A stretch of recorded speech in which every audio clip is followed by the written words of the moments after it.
Akko. You won't want to miss this incredible feat of archaeology located on the Mediterranean coast. What happened to the Crusader city of Akko is what happened to Pompeii from the Roman period in Pompeii, Italy. It's buried, no one touched it, no one destroyed it. No one, that is, until 20th century archaeologists dug below the prison compound, removed over 40,000 tons of debris, and discovered an almost pristine courtyard.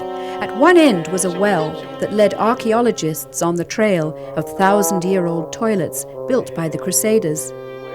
This toilet system was the key to the whole city. Shafts from the latrines led to a central sewage tunnel underneath the hospitallers' quarters, which connected to all the buildings in Old Akko. It's crossed the city from north to south about 600 meters.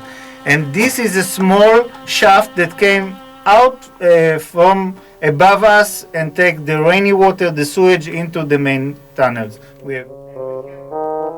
Now Stern's team can start mapping the Templars and other Crusader quarters, merchant houses, and even the streets and alleys.